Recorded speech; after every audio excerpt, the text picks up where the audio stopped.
할렐루야. 성삼위 하나님의 성호를 찬양합니다. 오늘도 하나님께서는 저희들에게 생명의 하루를 또 허락하셨습니다. 이 생명의 하루 어떻게 살아내느냐가 우리에게 복이 될 수 있고 화가 될 수도 있음을 우리는 잘 알고 복이 되는 하루가 되시기를 바랍니다. 오늘은 잠언서 9장 1절로 18절의 말씀을 가지고 영적인 싸움이라는 주제로 묵상한 것을 나누어 봅니다. 지혜는 곧 그리스도를 상징하는 것이라고 이미 수차 말씀을 나누었습니다. 그런데 그리스도와 죄는 인간의 영혼을 얻기 위해 영적으로 다투는 싸움이라 할 수 있습니다. 그래서 잠언서 9장에서는 그리스도와 여러분 이 죄가 인간의 영혼을 서로 점유하려고 서로 초청하며 구애작전을 펴고 있다라고 말하고 있습니다. 그러나 우리가 알아야 할 것은 그리스도는 우리 영혼을 살리고 풍성하게 하지만 죄는 우리의 영혼을 파괴시키고 사망의 길로 인도한다는 사실입니다. 사실 그렇습니다, 여러분. 우리가 아침에 눈만 뜨면 영적인 싸움은 이미 시작이 됩니다. 그 영적인 싸움의 중심에는 누가 있느냐? 바로 예수 그리스도와 사단이 있습니다. 그렇기 때문에 우리는 눈만 뜨면 영적인 싸움을 하는데, 우리 주님께서는, 예수 그리스도께서는 선한 길을 가라간 삶을 하루를 살아내도록 인도하시고, 사단 마귀 원수는 우리를 유혹하여서 선한 삶을 살아내지 못하도록 역사하는 겁니다. 사실 여러분, 하루 시작하는 것도 마찬가지지만 하루를 살아가는 과정에서도 영적인 싸움이 일어나고 있고, 하루를 마치고 잠자리에 들어도 여러분 우리는 영적인 싸움에 또한 놓여 있습니다. 그렇기 때문에 하루의 삶을 마치고 잠자리에 들어서도 밤새도록 우리가 주님의 날개 아래 여러분 보호를 받게 해달라는 편안한 잠을 영위할 수 있도록 해달라고 하는 그런 기도가, 잠자리 기도가 굉장히 중요합니다. 이제 본문 1절로 6절의 말씀을 살펴봅니다. 솔로몬은 지혜, 곧 그리스도가 자기 제자가 되려고 하는 모든 사람을 접대하기 위해서 풍성히 마련한 이 향연을 지금 소개하고 있습니다. 그 향연은 의리의리한 궁전이 마련됐다고 합니다. 그리고 그 궁전은 아주 튼튼하고 아름답게 하기 위해서 7기둥으로 다듬었다라고 본문 1절에서 밝히고 있습니다. 그렇습니다, 여러분. 우리가 가야 할 천국은 어린 양의 혼인잔치에 청함을 받은 손님을 위하여 지은 집입니다. 영원한 영생의 집이죠, 여러분. 그래서 지혜이신 그리스도께서 우리를 위하여 처소를 예비하러 가실 것이라고 성경은 여러분 요한복음 14장 2절 3절에서 말해주고 있습니다. 여기서 우리가 아주 중요한 진리를 여러분 발견할 수 있습니다. 즉, 지혜이신 그리스도께서는 이 세상 땅을 영원하도록 창조하시지 않았기 때문이라고 베드로 후서 3장 10절 11절에서 밝히고 있고, 지구 안에서 영존하는 거처가 없다라고 시편 102편 26절에서 밝히고 있습니다. 그러나 천국에 있는 집은 기초가 튼튼하고 또 기둥이 여러분 이 7기둥이 떠받치듯이 하나님의 권능과 약속에 의해서 영원히 없어지지 않는 집으로 지어졌기 때문에 하나님께서는 우리를 초대하는 겁니다. 영생으로 초대하는 거죠. 영생의 집으로 초대하는 겁니다. 이것을 우리는 한마디로 천국이라 하지. 여기서 어리석은 자나 지혜 없는 자 모두가 돌이키기만 하면 들어갈 수 있는 곳이 바로 그 영원한 천국이라고 4절에서 말하고 있습니다. 사실 그렇습니다, 여러분. 인생이 70이요 강건하면 80이라 했습니다. 그 7, 80년의 우리 인생의 세상살이가 길면 길고 짧으면 짧다 할 수 있죠. 그러나 제 개인적으로 보면은 참 짧은 것 같습니다. 엊그제 여러분 초등학교를 다닌 것 같고, 엊그제 20대의 그 청년 시절이 엊그제 같은데 벌써 이렇게 되었습니다. 이제 우리의 삶이 얼마나 남았겠습니까, 여러분? 우리의 인생의 70이 80이라 했는데, 강건해본 70이라 80이라 했습니다. 그런데 그 70년 80년 삶이 수고와 슬픔뿐이라고 우리에게 말해주고 있지 않습니까, 시편에서? 평생을 세상에서 수고와 슬픔 속에 살다가 죽어서 우리가 저 천국에 들어가지 못하고 영원한 삶을 살지 못하고 우리가 여러분 바깥 어두운 데 처하고 지옥으로 떨어지게 되면은 여러분 무슨 이 세상살이 70년 80년이 중요하겠습니까? 그래서 어떻게 보게 되면은, 궁극적으로 보게 되면은 이 세상에서 살아가는 70년, 80년의 이 세월이 우리가 영원한 영생의 삶을 살기 위한, 천국에 들어가기 위한 준비를 하는 여러분 그 준비 과정의 시간이라 할 수가 있는 겁니다. 여러분 오늘도 준비를 잘 하시기를 바랍니다. 본문 7절로 9절의 말씀을 우리가 한번 살펴봅니다. 이제 솔로몬은 복음을 전하는 사명자들에게 아주 중요한 말을 지금 하고 있습니다. 그것은 사명자들이 복음을 전하는 과정에서 두 부류의 사람들을 만나게 될 것인데, 첫째는 거만한 자와 다음은 지혜 있는 자를 만나게 될 것이라고 합니다.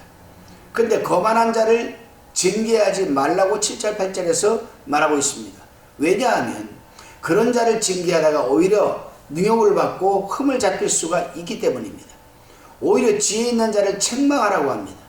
그러면 지혜 있는 자는 복음 전하는 자를 사랑하게 된다라고 말하고 있습니다.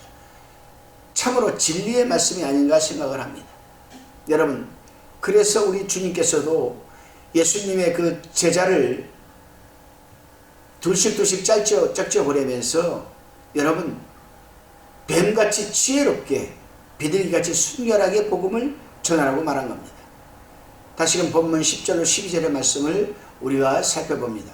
솔로몬은 여기에서 주님으로부터 초청을 받은 사람들에게 지금 교훈하고 있는데, 먼저는 초청받은 사람은 하나님을 경외함으로 삶이 원칙으로 삼아야 한다고 합니다. 하나님을 경외하는 삶, 그것을 원칙으로 삼아라. 왜냐하면 하나님을 경외하는 것이 지혜의 근본이요 거룩한 자를 아는 것이 명철이기 때문입니다. 그렇습니다, 여러분. 하나님의 인자하심과 사랑하심을 공경하고 하나님의 진노하심에 대하여 두려워하는 생활이 신앙생활의 기본 요소가 되기 때문입니다. 여기서부터 모든 경건생활과 지혜가 다 나오게 되는 겁니다. 그렇기 때문에 우리는 거만하지 말고, 즉 교만하지 말고 반대로 우리는 겸손한 삶을 살아내야 합니다. 다음은 지혜를 얻은 자는 즉 예수 그리스도를 믿는 자는 장수하게 되지만 교만하게 되면 해를 당한다라고 11절 12절에서 가르치고 있습니다. 그렇습니다, 여러분. 성경 역사나 세상 역사에서도 보면 보편적으로 하나님을 경외하면서 겸손한 자세로 잘 섬기던 사람들이 오래 장수하는 것을 우리는 잘 보아왔습니다. 잠언서 10장 27절에서도 여호와를 경외하면 장수하느니라. 그러나 악인의 연세는 짧아지느라고 하였습니다. 하지만 성경에서 말씀하는 장수의 진정한 의미는 무엇을 의미합니까, 여러분? 바로 영생을 의미합니다. 그렇습니다, 여러분. 단적으로 지금 협의적으로 좁게 얘기하면은 세상에서도 오래 살지만 광의적으로 넓게 긍적으로 생각한다라면은 여러분 영원히 죽지 않고 영원히 사는 영생을 얻는 것이 여러분 장수의 진정한 의미라 할 수가 있습니다. 다시금 본문 13절로 14절입니다. 솔로몬은 여기에서 유혹하는 자가 방심하고 있는 영혼을 죄의 길로 끌어들이기 위해 아주 열심을 내고 있다라고 지금 말하고 있습니다. 여기에서 미련하다라는 의미는 얼마 가지 못해서 지옥 형벌을 받고 망할 것인데, 그 같은 사실을 전망하지 못하고 음녀같이 유혹한다는 겁니다. 이 말씀은 좀 광의적으로 넓게 생각을 한다면 세상이 얼마나 우리를 유혹하고 있습니까, 여러분? 믿는 자들에게 여러분 물질을 유혹하고 있습니다. 명예를 유혹하고 있습니다. 음란을 유혹하고 있습니다. 그 외에도 우리가 살아가는 삶 속에서 여러분 우리 눈에 비춰지는 것들이 얼마나 우리를 여러분 유혹하고 있겠습니까? 그러나 여러분 지혜 있는 자는 그러한 유혹에 넘어가지 않는다라고 얘기를 합니다. 그렇습니다, 여러분. 죄의 길에 서 있는 자들이 공통점은 자신이 지금 하는 것에 대해서 현재나 미래에 대해 전혀 생각해보지 않는다는 부분에 있습니다. 당장 지금 즐거워하는 것, 당장 지금 즐기는 것, 그 이상 그 이하도 아닙니다. 이들에게는 현재도 없지만 미래라고는 전혀 없습니다. 자신의 스타일에 맞는 여러분 그 환경에 취해서 붙들려서 유혹을 당해서 여러분 즐기는 것, 그 이상 그 이하도 아닙니다. 사람도 마찬가지 아니겠습니까? 남자나 여자나 진정한 사랑이라는 정말 찾아볼 수 없을 정도로 요즘은 얼마나 많이 이성적으로 타락해 있는지 모릅니다.